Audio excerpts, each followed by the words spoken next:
வேதம் சொல்லுகிறது, தெளிந்த புத்தி உள்ளவராயிருங்கள், ஏனெனில் உங்கள் எதிராளியான பிசாசானவன் கெர்ச்சிக்கிற சிங்கம் போல் எவனை விழுங்கலாம் என்று வகை தேடி சுற்றுகிறான். இந்த உலகத்தில் நாம் பார்க்கும் பொழுது அநேக நேரத்திலே சாத்தான் நம்மளை என்ன செய்யலாம் என்று சொல்லி வகை தேடிக்கொண்டே இருக்கிறான். அநேக காரியங்களை நாம் வாழ்க்கையில் கற்றுக்கொண்டிருக்கிறோம். ஆனாலும் அநேக நேரத்திலே நாம் அவைகளை நம்முடைய வாழ்க்கையில பின்பற்றுவதில்லை. அநேக சூழ்நிலையில நாம் பார்க்கும் பொழுது உலகத்தை குறித்தே கவலைப்படுகிறோம். ஆண்டவர் சொல்லியிருக்கிறார், நீங்கள் எதை குறித்தும் கவலைப்படாதீங்க, நாளை தினத்தை குறித்து கவலைப்படாதீங்கன்னு சொல்லியிருக்கிறாரு. ஆனா அநேக நேரத்தில் நம்ம பார்க்கும் பொழுது உலக பிரகாரமான காரியங்களை குறித்து நாம் வருத்தப்படுகிறோம். ஆண்டவர் என்ன சொல்றாரு, நான் உங்களுக்கு ஒரு பரிபூர்ண மருத்துவராக இருக்க அப்படின்னு சொல்லி நமக்கு சொல்றாரு. எத்தனை பேருக்கு நமக்கு விசுவாசம் இருக்குது, என்னுடைய வியாதிகள் நீங்கும், ஆண்டவருடைய கடன் பிரச்சனை நீக்குவார் அப்படிங்கிற விசுவாசம் எத்தனை பேருக்கு இருக்கிறது? நம்ம யோசிச்சு பார்ப்போம். நம்ம ஆலயத்துக்கு வரோம், அதிகமாக நம்ம பைபிள் வாசிக்கிறோம், அதிகமாக ஜெபம் பண்றோம். ஆனா ஆண்டவருடைய வார்த்தைகளை நம்ம எப்படி நம்ம வாழ்க்கையில கடைபிடிக்கிறோம்? இப்ப கூட ஒரு சின்ன ஸ்கிட் பார்த்தோம், சத்ரு எப்படியெல்லாம் நம்முடைய வாழ்க்கையில இடைபடும் அப்படின்னு சொல்லி. அநேக நேரத்தில் நம்ம பார்க்கும் பொழுது இப்படிதான் நிறைய பிரச்சனை நம்முடைய வாழ்க்கையில வருது. நம்ம அநேக நேரத்தில் சோர்ந்து போகிறவர்களாக காணப்படுகிறோம். ஆனா ஆண்டவர் சொல்றாரு, நீங்க எதை குறித்து கவலைப்பட தேவையில்லை, நான் உங்க கூட இருக்கிறேன். அநேக காரியங்களை நமக்கு ஆண்டவர் கற்றுக் கொடுத்திருக்கிறார். ஆண்டவர் சொல்ற ஒரு காரியம் என்னன்னா, நீ உன் பிள்ளைகளுக்கு கருத்தாய் போதித்து அவைகளை அவர்களுடைய இருதயத்திலே பதியும்படி வைக்க வேண்டும் என்று சொல்லி ஆண்டவர் சொல்லியிருக்கிறார். நாம் கற்றுக்கொண்டால் மட்டும் போதாது, நம்முடைய பிள்ளைகளுக்கும் நம்முடைய அடுத்த தலைமுறையினருக்கும் அதை சொல்லிக் கொடுப்பது நம்முடைய கடமையாக இருக்கிறது. அப்படியாக நாம் பார்க்கும் பொழுது ஆண்டவர் நமக்கு ஒரு கட்டளை கொடுத்திருக்கிறார். ஒரு 10 கற்பனைகள் நம்ம படிச்சிருக்கிறோம், அதை நம்ம பின்பற்ற ரொம்ப நல்லது. ஆனால் ஆண்டவர் மறுபடியும் உயிர்த்தெழுந்து வந்தபோது அவர் நமக்கு கொடுத்த ஒரு கட்டளை என்ன தெரியுமா? நீங்கள் உலகமெங்கும் போய் சர்வ சிருஷ்டிக்கும் சுவிசேஷத்தை பிரசங்கிங்கள்னு சொல்லி ஆண்டவர் சொன்னார். எத்தனை பேர் நாம் சுவிசேஷத்தை குறித்து கலக்கம் உள்ளவர்களாக, அதை குறித்து பாரம் உள்ளவர்களாக இருக்கிறோம் அப்படின்னு சொல்லி நம்ம நேரத்தில் யோசித்து பார்ப்போம். நம்முடைய திருச்சபையின் பெயர் எவாஞ்சலிக்கல் சர்ச் ஆஃப் இந்தியா. சுவிசேஷம் என்பது நம்முடைய திருச்சபையின் பெயரில் இருக்கிறது. நாம் எத்தனை பேர் வெளியில போய் சுவிசேஷம் சொல்லியிருக்கோம், எத்தனை பேரை நம்ம சுவிசேஷத்தின் மூலம் ஆண்டவருக்குள்ள கொண்டு வந்திருக்கோம் அப்படிங்கிறத நம்ம யோசித்து பார்க்கிற இந்த நேரத்தில் ஆண்டவர் நம்ம அழைக்கிறார். ஆண்டவர் மறுபடியும் சொல்லக்கூடியதுதான், நீங்கள் கூடுமான மட்டும் உங்களோடு இருக்கிறவங்களோடு சமாதானமா இருங்கள் அப்படின்னு சொல்லி சொல்றாரு. அநேக நேரத்தில் நம்ம மனசுல ஒருத்தருக்கு ஒருத்தர் ஒரு கலக்கங்கள் இருக்கிறது, ஒருத்தருக்கு ஒருத்தர் ஒரு பாரங்கள் இருக்கிறது. ஆனா ஆண்டவர் சொல்றது, தன் கண்ணே இருக்கும் சகோதரனிடம் அன்பு காட்டாமல் காணாத தேவனிடத்தில் எப்படி அன்பு செலுத்தப்படி அப்படின்னு சொல்றாரு. ஆண்டவர் சொல்றார், நானே வழியும் சத்தியமும் ஜீவனமா இருக்கிறேன்னு சொல்றாரு. என்னை எல்லாம் ஒருவனும் என்னுடைய பிதாவின் இடத்தில் வரான் என்று சொல்லி சொல்லிக்கிறது. ஒருவேளை நம்ம இந்த ஸ்கிட்ல கூட பார்த்தோம், அந்த சபையில ஒருத்தர் உட்படியா ஜெபம் இருந்தார், அவர் மூலம் அந்த சபைக்கு ஒரு ரட்சிப்பு கிடைக்கும். ஆபிரகாம் அந்த பட்டணத்தை ஆண்டவர் அழிக்க போகும்போது கேட்கிறாரு, ஆண்டவரே 100 நீதிமான் இருந்தா நீங்க அந்த பட்டணத்தை அழிக்க மாட்டீரா அப்படின்னு சொல்லி கேட்கிறாரு. நான் 100 நீதிமான் இருந்தாலும் செய்ய மாட்டேன், அழிக்க மாட்டேன். அப்ப மறுபடியும் கேட்க, ஆண்டவர் ஒரு விஷயம் மட்டும் மறுபடியும் பேசுகிறேன் சிப்பா, 50 பேர் இருந்தா அப்படின்னு கேட்டோன்னே, 50 பேர் இருந்தா கூட நினைச்ச மாட்டேன், அந்த பட்டணத்தை அழிக்க மாட்டேன்னு சொல்றாரு. அப்படியாக ஆண்டவர் நாம் ஒருவர் ஏறெடுக்கும் ஜெபத்துக்கும் பதில் கொடுக்கிறவராக இருக்கிறார். எங்கே 2 பேர் 3 பேர் கொடுறாங்களோ அங்க ஆண்டவர் என்ன செய்யறாரு, பதில் கொடுக்கிறவராக காணப்படுகிறார். நாம யோசித்து பார்ப்போம், நீங்க திருச்சபைகள் எப்படி போய்கிட்டு இருக்கு அப்படின்னு நம்ம யோசித்து பார்த்தோம்னா, திருச்சபையில் அநேக காரியங்கள் தவறான போதனைகள் இருக்கிறது. இதையெல்லாம் நம்ம யாருக்கு சொல்லிக் கொடுக்கணும்? நம்மள அடுத்த பிள்ளைகள், அடுத்த தலைமுறைக்கு நம்ம சொல்லிக் கொடுக்க கடமைப்பட்டவர்களாக இருக்கிறோம்.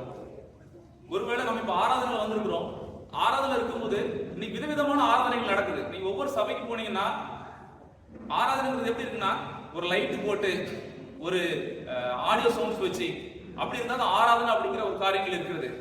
ஆனா ஆண்டவர் சொல்றாரு, நான் நேற்றும் இன்றும் என்றும் மாறாதவராக இருக்கிறேன், நான் இருக்கிறவராக இருக்கிறேன். அன்னைக்கு பர்த்திமேயு குருடன் என்ன சொன்னா தெரியுமா? என்ன சொன்னா பர்த்திமேயு குருடன்? தாவீதின் குமாரனே எனக்கு இறங்கும். அவன் சொன்ன ஒரு வார்த்தை தான். அவன் ஆடவும் பாடல, துதிக்கவும் செய்யல. ஆண்டவர்கிட்ட ஒரு வார்த்தை தான் சொன்னா. அவனுக்குள்ள இருந்தது ஒரு விசுவாசம். தாவீதின் குமாரனே எனக்கு இறங்கும்னு சொன்னான், அவன் சுகம் பெற்றான். அந்த விசுவாசம் நமக்கு இருக்கா? பெரும்பாடுள்ள ஸ்திரீ அவன் என்ன செஞ்சா, ஆண்டவருடைய வஸ்திரத்தை தொட்டா கூட போதும், அவ யாரு கூட போல, ஆண்டவர் நேரா கூட நான் பார்க்கணும்னு அவசியம் இல்லை, அவருடைய வஸ்திரத்தை நான் தொட்டா போதும் எனக்கு சுகம் கிடைக்கும் அப்படிங்கிற ஒரு விசுவாசம் இருந்துச்சு. ஒருவேளை அந்த விசுவாசம் நமக்குள் இருக்கும் என்று சொன்னால், ஆண்டவர் இந்த நேரத்திலேயும் நம்முடைய மத்தியில் வர்றதுக்கு அவர் ஆயத்தமாக இருக்கிறார். அவர் வாசல் அண்டையில் நின்று கதவை தட்டுகிறவராக காணப்படுகிறார். நாம் கதவை திறக்கும் பொழுது ஆண்டவர் நிச்சயமாக நம்முடைய உள்ளத்திலே பிரவேசிப்பார். ஆண்டவர் நம்முடைய யோசித்து பார்ப்போம். நவம்பர் மாசம் இறுதிக்கு வந்தாச்சு. இன்னும் ஒரு மாசம் இருந்தா இந்த வருடத்தின் இறுதியை நம்ம காண போறோம். ஆண்டவர் நமக்கு எவ்வளவு நன்மைகளை பாராட்டிருக்கார். நம்ம யோசித்து பார்த்துருப்போமா? இந்த வருஷத்துல இவ்வளவு நன்மைகள் இருக்கும் நம்ம யோசித்து பார்த்துருப்போமா? நான் மறுபடி திருச்சபைகளுக்கு யார் நம்ம சின்ன பிள்ளைங்களை போதிக்கணும்னு சொல்றேன்னா, கடந்த 2-3 மாதங்களுக்கு முன்பாக என்னோட சித்தப்பா லண்டன் போயிட்டு வந்திருந்தாங்க. போயிட்டு வந்து அவங்க சொன்ன காரியம் என்ன அப்படின்னா, லண்டன்ல இருக்க சர்ச்சஸ் எல்லாம் மூடிக்கிட்டு இருக்காங்க. சர்ச்சஸ் வந்து மாலா மாத்திட்டு இருக்காங்க, இல்ல அப்படின்னா கேளிக்கை மயானங்களாக மாத்திக்கிட்டு இருக்காங்க. நம்மளுடைய தமிழ்நாட்டிலையும் நம்ம இந்தியாவிலும் இதே சூழ்நிலை வர்றதுக்கு ரொம்ப நாளாக, அப்ப நம்மளுடைய அடுத்த தலைமுறைக்கு இதுதான் வழி, இப்படிதான் இருக்கணும், இப்படி சொல்லிக் கொடுக்க வேண்டியது நம்மளுடைய கடமையா இருக்கு. இதை நம்ம சொல்லிக் கொடுக்க தவறும் என்று சொன்னால் நம்முடைய திருச்சபைகளையும் ஆள் இல்லாம போயிடும். சோ இதை குறித்து நம்ம ரொம்ப கருத்துள்ளவர்களாக இருக்க வேண்டும் என்று சொல்லி ஆண்டவர் விரும்புகிறார். ஒரு 2 மாதத்துக்கு முன்பாக நான் என்னுடைய சொந்த ஊருக்கு போயிருந்தேன். எங்க அப்பா சர்ச்சில் வந்து உபதேசியரா இருக்காரு. அங்க போகும்போது நைட் ஆராதனை நான் கலந்துக்கிட்டேன். நைட் ஆராதனையில நான், என் மனைவி, 2 பிள்ளைங்க, எங்க அப்பா மட்டும் தான் இருந்தாங்க. அது போக அந்த சபையில உள்ள ஒரே ஒரு விசுவாசி மட்டும் தான் சபையில நைட் ஆராதனைக்கு வந்திருக்காங்க. ஒருவேளை அந்த திருச்சபையிலும் ஒரு ஆள் தான் வராங்க நைட் ஜெபம் எதுக்கு அப்படின்னு நினைச்சாங்கன்னா, அடுத்தது என்ன, லண்டன் மேல் தான் அந்த ஊர் மாறி போகும். ஞாயிற்றுக்கிழமை மட்டும் வருவாங்க, வந்துட்டு ஜோம் பண்ணிட்டு போயிடுவாங்க. அது கிறிஸ்தவம் அல்ல. ஆண்டவர் என்ன சொல்றாரு, நீ வந்து போக்கிலும் வரத்திலும் பிள்ளைங்களுக்கு கத்துக் கொடு. நீ என்னென்ன காரியங்கள், இங்க இருக்க பெரியவங்க எல்லாருக்கும் தெரிஞ்சிருக்கும், நம்ம என்னென்ன காரியங்கள் நம்ம சின்ன வயசுல படிச்சிருக்கோம், என்னென்ன காரியங்கள் ஆலயத்தில் நம்ம செஞ்சிருக்கோங்கிறது. ஆனா இன்னைக்கு நம்மளோட பிள்ளைங்களுக்கு, அடுத்த தலைமுறைக்கு அந்த காரியத்தை சொல்லிக் கொடுக்கவில்லை என்று சொன்னால் நிச்சயமாக அந்த பிள்ளைங்களுக்கு ஒண்ணுமே தெரியாது. நான் ஒரு நாள் யூத் மீட்டிங்ல கேட்டேன், யூத் ரிட்ரீட் அட்டன் பண்ணிட்டீங்களான்னு கேட்டேன். யூத் ரிட்ரீட்ங்கிறது அந்த பிள்ளைங்களுக்கு என்னன்னு தெரியல. அப்போ நம்மளுடைய சபையில அதெல்லாம் நம்ம செய்ய வேண்டியது நம்மளுடைய கடமையாக இருக்கிறது. அந்த யூத் ரிட்ரீட் எதற்கு? அந்த பிள்ளைகள் கர்த்தருடைய பாதத்திலே வந்து தங்களை அர்ப்பணிப்பதற்கும், தங்களுடைய எல்லா காரியங்களையும் கர்த்தருடைய சமூகத்திலே அவர்கள் அர்ப்பணிக்கிறதுக்கு அது ஒரு நல்ல ஒரு காரியமாக இருக்கிறது. எனவே இப்படிப்பட்ட காரியங்கள் நாம் நம்முடைய சபையில் வளர்ந்து சொல்லி ஆசிப்போம். கடவுள் நமக்கு நடத்தி வந்திருக்கிற பாதைகள் அதிகம். இம்மட்டும் நடத்தி வந்த தேவன் இனிமேலும் நடத்துவார். 11 மாதங்கள் நம்மளை கண்ணின் மணி கூட பாதுகாத்துக் கொண்ட தேவன் இனியும் தாங்குவார், தப்புவிப்பார். எந்த ஒரு பிரச்சனையா இருந்தாலும் நம்ம கலங்க தேவையில்லை. சாத்தானுடைய காரியங்கள் எதுவாக இருந்தாலும் நீங்க கலங்க தேவையில்லை. ஒரே ஒரு விசுவாசம் தான், தாவீதின் குமாரனை எனக்கு இறங்கும், அவர் வஸ்திரத்தை தொட்டால் கூட எனக்கு என்ன செய்யும், சுகம் கிடைக்கும். கடுகளவு விசுவாசம் இருந்தா போதும். ஆண்டவர் பெரிய லெவலில் நம்ம எதிர்பார்க்கல. அவர் கொடுக்குற ஒரே விஷயம் தான், நீ முழங்கால் போட்டு ஜெபம், கடுகளவு விசுவாசம் இருந்தா போதும். நீ பெரிய லெவலில் விசுவாசிக்கணும்னு ஆண்டவர் சொல்லல. உனக்கு கடுகளவு விசுவாசம் இருந்து நீ மலையை பார்த்து பெயர்ந்து போன்னு சொன்னா ஆண்டவர் பெயர்ந்துங்கிற அந்த ஒரு விசுவாசம் இருந்தா நம்ம சேர்ந்து பாடலாம். நடத்தி வந்த பாதைகளை நினைக்கும் போதெல்லாம் கண்ணீரோடு கர்த்தாவே நன்றி சொல்கிறேன். நடத்தி வந்த பாதைகளை நினைக்கும் போதெல்லாம் கண்ணீரோடு கர்த்தாவே நன்றி சொல்கிறேன். உங்க அன்பு பெரியது, உங்க இரக்கம் பெரியது, உங்க கிருபை பெரியது, உங்க தயவு பெரியது, உங்க அன்பு பெரியது, உங்க இரக்கம் பெரியது, உங்க கிருபை பெரியது.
உங்க தயவு பெரியது, உங்க அன்பு பெரியது, உங்க கருணை பெரியது, உங்க கிருபை பெரியது, உங்க தயவு பெரியது.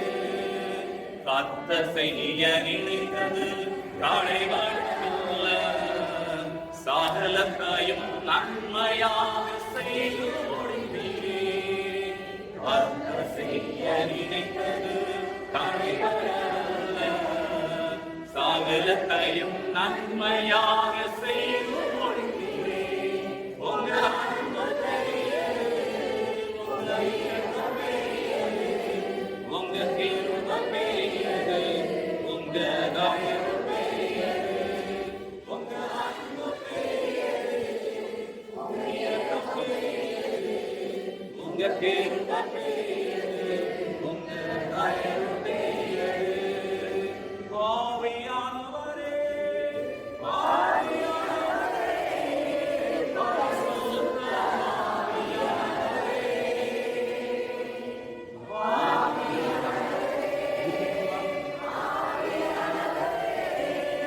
பரிசுத்த ஆவியானவரே, எங்கு செல்ல வேண்டும், எங்கு செல்ல வேண்டும், வழி நடத்தும் ஆவியானவரே, எங்கு செல்ல வேண்டும், எங்கு செல்ல வேண்டும், வழி நடத்தும் ஆவியானவரே, உம்மிருப்பம் இல்லாத இடங்களுக்கு செல்லாமல் தடுத்து நிறுத்தும் ஆவியானவரே, உம்மிருப்பம் இல்லாத இடங்களுக்கு செல்லாமல் தடுத்து நிறுத்தும் ஆவியானவரே, ஆவியானவரே, ஆவியானவரே, பரிசுத்த ஆவியானவரே, ஆவியானவரே, ஆவியானவரே, பரிசுத்த எப்போ செஞ்சாங்க கவலை கண்ணீர் உடனே வந்துடுவாங்களா? தெரியல கேட்டு ஆமாம், பேசுங்க கேளுங்க.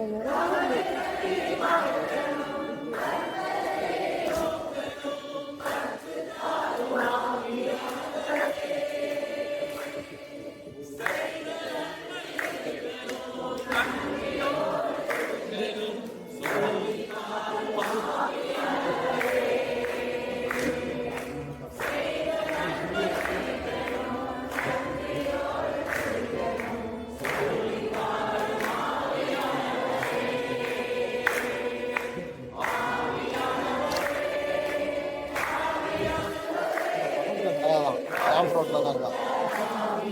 நீங்கள் கொஞ்சம் உயரம் வந்து சென்ட்ரல் வச்சுருக்கு. இப்போ நோட்டாத இப்போ நோட்டா ரொம்ப டிஸ்டன்ஸ் ஆகும். அதுக்கு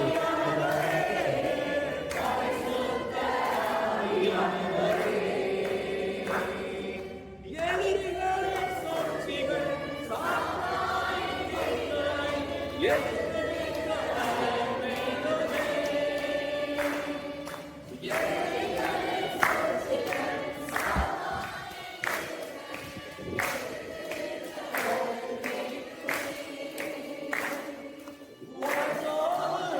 எதிரிகளை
இம்மட்டும் ஆண்டவர் நடத்தி வந்திருக்காரு. இந்த 11 மாசம், நவம்பர் மாசம் முடிய போகுது. இந்த 11 மாசம் ஆண்டவர் நடத்தி வந்திருப்பாருல. ஸ்தோத்திரம் சொல்லுவோமா, துதிப்போமா ஆண்டவரை. ஸ்தோத்திரம் ஸ்தோத்திரம் ஸ்தோத்திரம் ஸ்தோத்திரம் ஆண்டவரை துதிப்போமா. 11 மாசம் நடத்தி வந்திருக்காரு. எவ்வளோ பிளெஸிங்ஸ் நமக்கு கொடுத்திருக்காரு ஆண்டவர். எவ்வளோ பிளெஸிங்ஸ் நமக்கு கொடுத்திருக்காரு. எவ்வளோ பலவீனங்களை நம்ம நடத்தி வந்திருக்காரு. ஆண்டவரை துதிப்போமா, ஆண்டவரை ஸ்தோத்திரம் பண்ணுவோமா, ஆண்டவருக்கு துதிப்போமா. ஸ்தோத்திரம் ஸ்தோத்திரம் ஸ்தோத்திரம் ஸ்தோத்திரம் ஸ்தோத்திரம் ஸ்தோத்திரம் ஸ்தோத்திரம் ஸ்தோத்திரம் ஸ்தோத்திரம் மட்டும் நடத்தி வந்தாரு. எவ்வளோ பேர் நம்ம கூட இருந்தவங்க இல்லை, ஆனால் இன்னைக்கு நம்மளுக்கு ஆண்டவர் நிறுத்த வச்சிருக்காரு. அதான் அதுவே பெரிய சாத்தியம் அல்லவா. நம்ம துதிப்போமா, ஆண்டவரை துதிப்போமா, ஸ்தோத்திரிப்போமா, ஆண்டவரை தேங்க் பண்ணலாமே. காட கொஞ்ச நேரம் தேங்க் பண்ணலாமே. ஸ்தோத்திரம் ஸ்தோத்திரம் ஸ்தோத்திரம் ஸ்தோத்திரம் மட்டும் நடத்தி வந்தாரு. இன்னைக்கு நம்மள யூத் சண்டே அண்ட் குயர் சண்டேல ஆண்டவர் அனுசரிக்க வச்சிருக்காரு. அது நம்ம தேங்க் பண்ணலாமா. எவ்வளவு வாலிப பிள்ளைகளுக்காக ப்ரேஸ் பண்ணலாமா. எவ்வளோ வாலிப பிள்ளைகள் இருக்காங்க, வழி தவறி போறாங்க. இந்தியாவில் அதிகமா மக்கள் தொகையில இருக்கிறது வாலிப பிள்ளைகள் தான். எத்தனையோ பேர் வழி தவறி போறாங்க. அவங்களுக்காக ப்ரேஸ் பண்ணலாமா. எவ்வளோ பேர் அடிக்ஷன் ட்ரக்ஸுக்காக இதுல இருக்காங்க, அவங்களுக்காக ப்ரேஸ் பண்ணலாம். வாலிப பிள்ளைகளுக்காக ப்ரேஸ் பண்ணலாம். ஸ்தோத்திரிப்போமா, ஆண்டவர்கிட்ட ப்ரேஸ் பண்ணலாமா வாலிப பிள்ளைகளுக்காக. ஸ்தோத்திரம் ஸ்தோத்திரம் ஸ்தோத்திரம் ஏசப்பா. எவ்வளோ வாலிப பிள்ளைகள் இருக்காங்க ஏசப்பா எங்க இந்திய தேசத்துல. ஏசப்பா ஏசப்பா அவங்களெல்லாம் சர்ச்சுக்கு வந்து கூட்டி சேருங்க ஏசப்பா. ஏசப்பா ஏசப்பா வாலிப பிள்ளைகளுக்காக நம்ம ப்ரேஸ் பண்றோம் ஏசப்பா. ஏசப்பா ஏசப்பா வாலிபத்திலே ஒரு சிஸ்டரை நீங்க சொல்லிருக்கீங்க ஏசப்பா. ஏசப்பா எங்க சர்ச்சில் இருக்க வாலிப பிள்ளைகள், இந்தியாவில் இருக்க வாலிப பிள்ளைகள் எல்லாரும் கூட சிஸ்டரை நினைக்கணும் ஏசப்பா. ஏசப்பா ஏசப்பா வாலிப பிள்ளைகளுக்கு ஒரு இன்வெஸ்ட்மெண்ட் பீரியட் ஏசப்பா. விதைக்கணும் ஏசப்பா. ஏசப்பா பைபிள் ரீட் பண்ண உங்க கூட ரிலேஷன்ஷிப் இருக்கணும் ஏசப்பா. ஏசப்பா ஏசப்பா எல்லாரும் உங்க கூட இருக்கணும் ஏசப்பா. எல்லா வாலிப பிள்ளைகளும் உங்க கூட இருக்கணும் ஏசப்பா. ஏசப்பா இந்த பீரியட்ல வந்து விதைச்சாதான் ஏசப்பா முதல் வயதுல அறுக்க முடியும் ஏசப்பா. ஏசப்பா ஏசப்பா ஏசப்பா எல்லாரும் விதைக்க வேண்டிய பீரியட் ஏசப்பா இது. ஆனா எவ்வளோ பேர் வந்து உங்க வீட்டுக்கு விலைக்கு போனாங்க ஏசப்பா. அவங்க எல்லாம் கூட்டி சேருங்க ஏசப்பா. ஏசப்பா அவங்க கிட்ட கூட்டி சேருங்க ஏசப்பா. ஏசப்பா விலகி போன பிள்ளைகளை உங்க கிட்ட கூட்டி சேருங்க ஏசப்பா. ஏசப்பா ஏசப்பா ஏசப்பா ஏசப்பா இப்ப விதைச்சாதான் ஏசப்பா. ஏசப்பா முதல் வயதுல அறுக்கும். அதுக்கு அந்த பிளெஸிங்ஸ் வந்து பயங்கரமா இருக்கும் ஏசப்பா. ஏசப்பா ஏசப்பா அந்த பிளெஸிங்ஸ் எல்லாருக்கும் கிடைக்க ஹெல்ப் பண்ணுங்க ஏசப்பா. ஏசப்பா ஏசப்பா இந்திய தேசத்துல இருக்க வாலிப பிள்ளைகளுக்காக வெயிட் பண்றோம் ஏசப்பா. சர்ச்ல இருக்க வாலிப பிள்ளைகள் எத்தனையோ பேர் இப்ப காலேஜ் சேரணும்னு சொல்லி வெயிட் பண்ணிட்டு இருப்பீங்க. எத்தனையோ பேர் இப்ப ஒர்க் வேற கிடைக்கணும், மேரேஜ்க்கு வெயிட் பண்ணிட்டு இருப்பீங்க ஏசப்பா. வெயிட் பண்ணிட்டு இருப்பாங்க ஏசப்பா. ஏசப்பா அவங்களுக்குலாம் ஒரு கரெக்டான ஒரு பிளெஸிங் கிடைக்கணும் ஏசப்பா. ஏசப்பா ஏசப்பா ஏசப்பா I can do all things through Christ அப்படின்னு சொல்லிட்டு பிலிப்பியன்ஸ்ல சொல்லிருக்கேன் ஏசப்பா. ஏசப்பா அதே மாதிரி உங்களை மாத்திரம் நம்பி நாங்க எல்லா விஷயத்தையும் செய்யறோம் ஏசப்பா. உங்களுடைய கிட்டே வச்சுதான் ஏசப்பா நாங்க செய்யறோம் ஏசப்பா. வாலிப பிள்ளைகளுக்கு எல்லாம் கிடைக்க ஹெல்ப் பண்ணுங்க ஏசப்பா. ஏசப்பா இன்னைக்கு கூட யூத் சண்டே அனுசரிக்க ஹெல்ப் பண்ணீங்களே ஏசப்பா. ஏசப்பா எவ்வளவோ தடைகள், எவ்வளோ கால மாற்றம் இருந்தாலும் கரெக்டில் இருந்தாலும் நீங்க அனுசரிக்க ஹெல்ப் பண்ணீங்களே ஏசப்பா. நன்றி ஏசப்பா. ஏசப்பா ஏசப்பா இந்த நாளுக்கு வர்ஷிப் பண்ணது டைம் கொடுத்தீங்களே ஏசப்பா. உங்க கோடான கூடி நன்றி ஏசப்பா. கோடான கூடி நன்றி ஏசப்பா. இந்த டைம் கொடுத்துருக்காங்க நன்றி ஏசப்பா. ஏசப்பா இன்னைக்கு கூட இன்னைக்கு கேட்க போற மெசேஜ்ல நம்ம பண்ண ப்ரோக்ராம்ஸ்ல நீங்க வெளிப்படுங்க ஏசப்பா. ஏசப்பா ஏசப்பா எங்க மூலமா உங்களுடைய நாமம் வந்து மகிமைப்படணும் ஏசப்பா. எங்களுடைய நாமம் எங்களுடைய திறமைகளும் இல்லை ஏசப்பா. உங்களுடைய நாமம் மகிமைப்படணும் ஏசப்பா. அதன்படி எங்களை நடத்துங்க ஏசப்பா. நாங்க கேட்க போற மெசேஜ்ல கூட நீங்க எங்க கூட பேசுங்க ஏசப்பா. உங்களோட வார்த்தைகளை நாங்க கேட்கணும் ஏசப்பா. நீங்களே கூட இருக்கு ஏசப்பா. இந்த ஆராதனை முழுவதும் நடத்தி வாங்க ஏசப்பா. இயேசுவின் மூலம் ஜெபிக்கிறேன் ஜீவன் நல்ல பிதாவே. ஆமென்.